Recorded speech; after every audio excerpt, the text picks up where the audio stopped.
Hey, hey you guys, welcome to Living It in the Neighborhood. I'm gonna try not to move this bag too much, um, but this is a big trash bag and it's full of sweet corn grown here in the state of Indiana. A friend of mine asked me to shuck this corn for him, and he would give me half, so I thought it was really worth the effort to do it. So that's what I'm doing, and look how good it looks. You guys, this corn is so sweet. I've shucked a few back here, and as you see, there's quite a bit. I'm on my back porch, you guys. I'm trying not to make too much noise. The wind is blowing. I'm trying not to move this bag too much so it doesn't make a lot of noise. I'm trying to speak loudly so everybody can hear too. There's quite a bit of corn in here. So I'm gonna shuck this corn and prepare it to go in the freezer. You guys, I'll come back after it's shucked and show you how I'm gonna get it off the cob. All right, thank you for watching my video, and I'll see you guys in a few.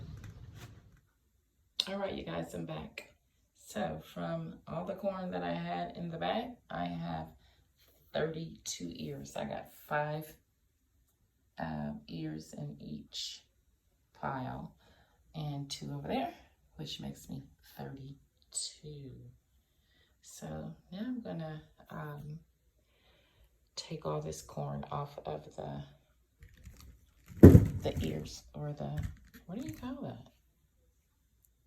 Yeah, whatever that thing is, off the cob. I gotta take all the corn off of the cob, but for right now, this corn is going to go in my refrigerator on my back porch because I have to work tonight, and this is going to take me a while to do. So just wanted to let you see how many ears of corn I had before I started to take it off the cob.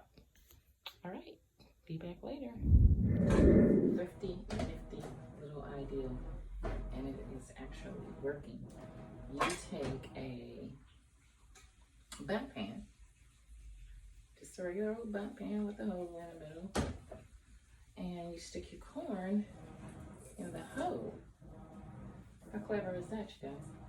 And you just take your knife and run down the sides of the corn. That way you don't have a lot of splatter. The corn is not falling out your hand. I thought this was the most cleverest idea ever. Because to be truthful with you, I was dreading having to take this corn off the cob. So I have 16 cobs of corn right here. My friend asked me to do this because he had a big bag of corn, as you see at the beginning of the video, and he was like, well, if you prepare it, I'll give you half.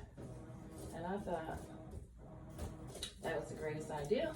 I called my cousin to talk to her, and I was telling her about corn, and she gave me this little nifty idea of how to get your corn off the cob a lot easier.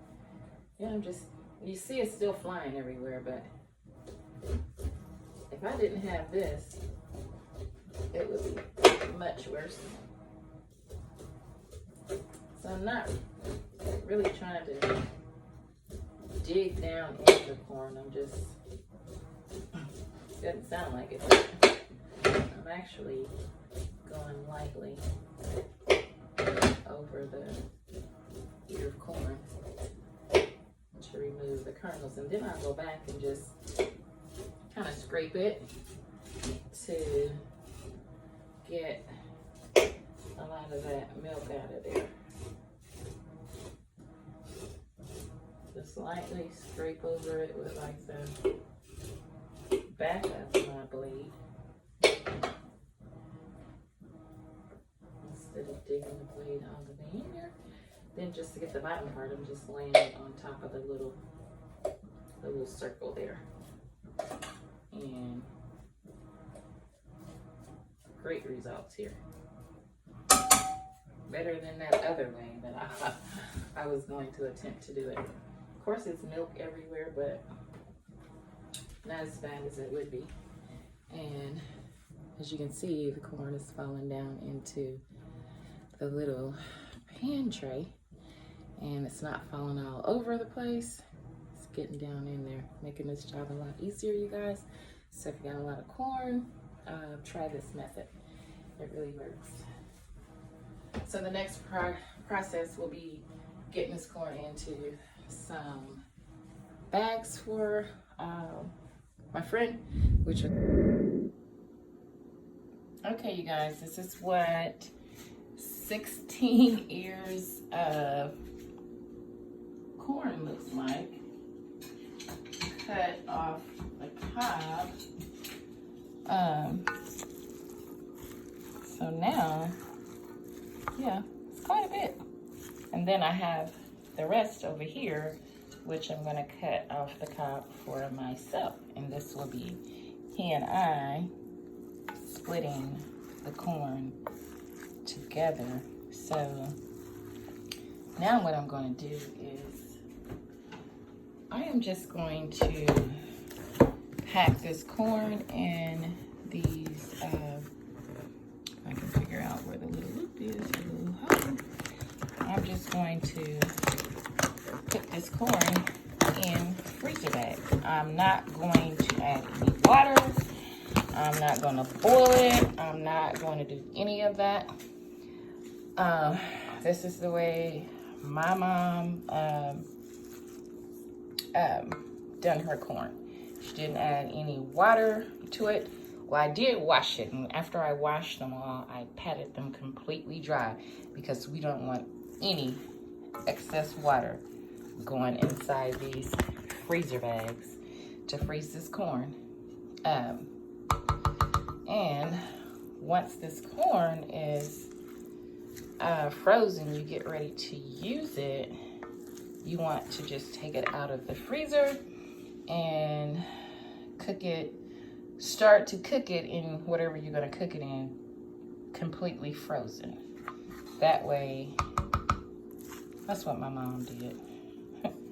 And even if I were going to put these in the freezer on the cob, I would just put them in the bag. I wouldn't parboil them. I would not add any water because the water is where you get your freezer burn from. So this is how I was taught to freeze my veggies from my parents and my grandparents, and it always turned out super nice. So I'm just going to pack these inside of freezer bags. Now what I think I'm going to do with my corn is, I'm thinking I'm going to can mine. I'm going to put mine in ball jars, and I'm going to pressure can my corn. Yep, so I'll come back and show you the process of pressure canning. And if I pressure can, I will be adding a brine to my corn as I put it into the pots. But this corn, into the jars. But this corn right here is going into freezer bags. Then you can do whatever you want. You can, you can do whatever you want. So this will be a couple of bags of corn. It's not a whole lot for 16 ears. We had 32, so we divided it. All right, you guys. I'll be back to show you the bags when it's done. All right, you guys, there you have it. There is 4 bags of corn. This bag is really small. I put sweet corn, the month, and the initials because this belongs to my friend who gave me the corn. This is his batch. And again, that is my batch. I'm going to stick this in the freezer until he's able to come and pick it up. That is 16 ears of corn, you guys. That's not a lot of corn.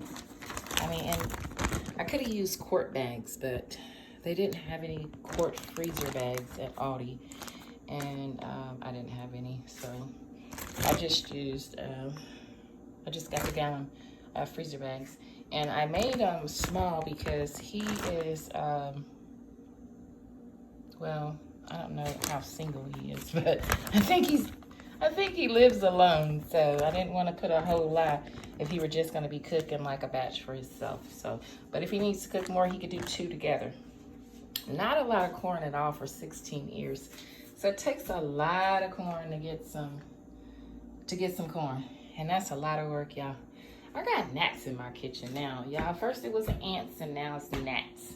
I got fruit and veggies over here, but there ain't no gnats at the fruit and veggies. I don't know where they're coming from, y'all. It's a battle around here all the time.